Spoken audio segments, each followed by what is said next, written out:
Sometimes when people try to compare American democracy with Nigerian democracy, you don't blame them.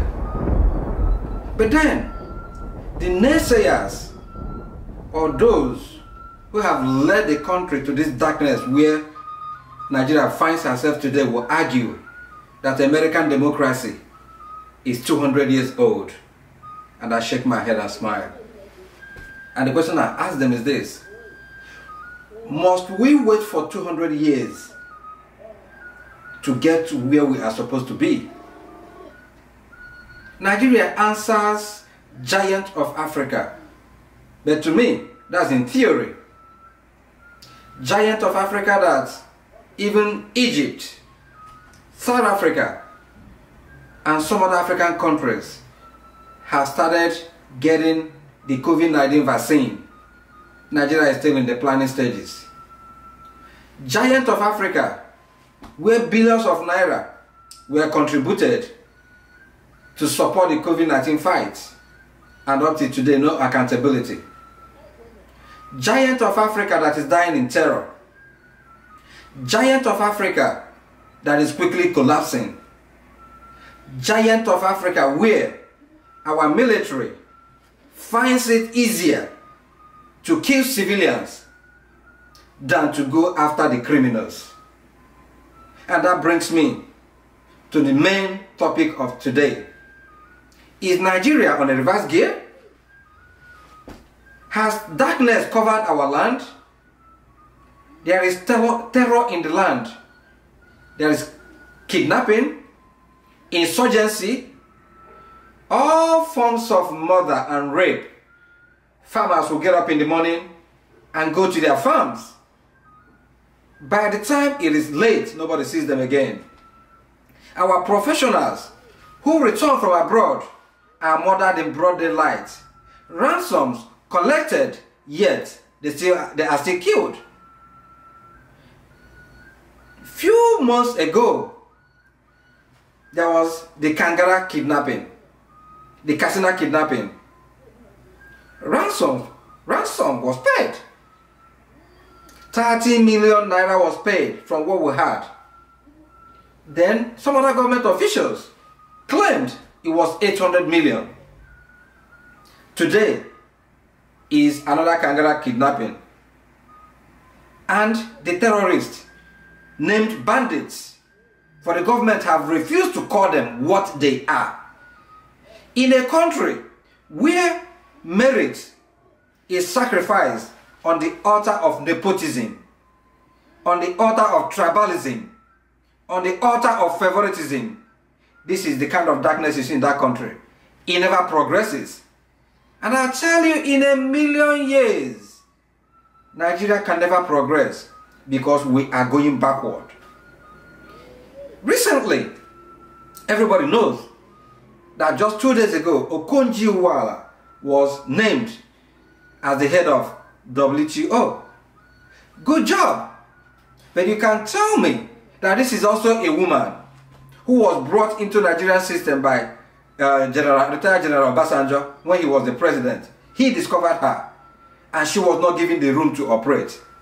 I remember her story when she narrated the messy situation at the Nigerian port, how she tried to change it and the powers that be stopped her and even blocked her from coming into Aso Rock because she dared to challenge those who enriched themselves through the corruption that exists up to today in the Nigerian Port Authority. If she was in Nigeria, you will tell me, would she have succeeded to become how successful she is today? The answer is no. We are not calling a spade in Nigeria. Now, when this kidnapping happened, the Niger State governor boldly came out to tell us that no ransom will be paid.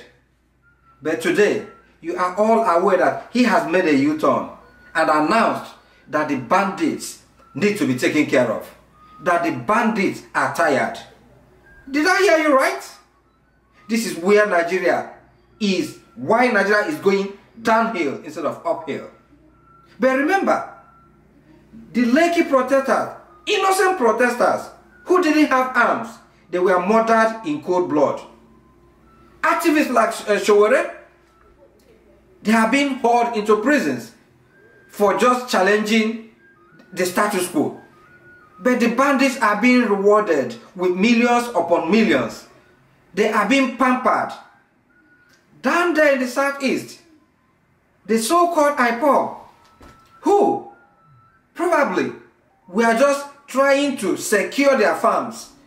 Remember, nobody supports them if they are doing the wrong thing.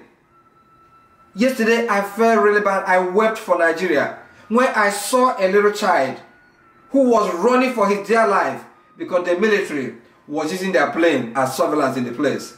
And the governor has said that he invited the military.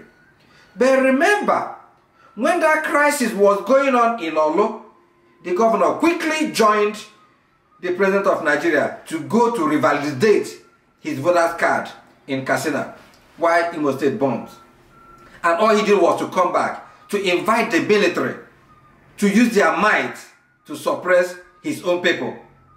But remember, why the people killing, maiming, raping women and killing our children are being rewarded with ransoms?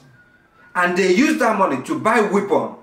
That is why in a broad daylight, you can see these criminals walking the streets with arms and ammunition. And the governor, one of the northern governors, had the effrontery to say that the people who were carrying arms were just defending themselves. Remember, I've always maintained in this studio that Nigeria cannot survive on tribalism. Nigeria is one. But our leaders are the people dividing this country by not calling a spade and by speaking with double tongues. And he came out overnight again to say that the AK-47 speech that he gave was a metaphor or a proverb. Really? When will all this nonsense stop? When shall Nigeria rise up to her challenges and unite the people and address the nation and tell us that wrong is wrong and right is right? As far as we continue pampering these criminals without calling them terrorists, telling them that they are tired, the problem of Nigeria will continue. How we treat A, B should be treated so. If you are saying that Nigeria is one, at least let us pretend we are one. You have to treat everybody as equals. It's simple. How you treat B, you treat A that way. But if you continue the way we are going, Nigeria is on the brink of collapse. Now, take it this way. That little child that I saw running under that surveillance of that plane, how will he grow up? He will grow up knowing that he grew up under oppression. This is why you see people turning into suicide bombers overnight, because they feel they don't have anything else to lose. The governor of Imo State, let me ask you this. If the northern governors are negotiating with these bandits, have you made it a point of duty to call these people in the bush and talk to them, offer them amnesty? Since amnesty is the talk of the town now, you offer those that are truly agitating for their natural resources, you give them amnesty. And people are still talking about giving criminals amnesty. Why can't you also enter into negotiation with these people who are saying one way or the other they are not happy with the system? It's only when we unite Nigeria and address things the way they are and call them the proper names where they belong. For example, these bandits are terrorists. Call them terrorists and bring them to book. Since we started talking about murder here and there, killing here and there, remember, Fulani people are not evil.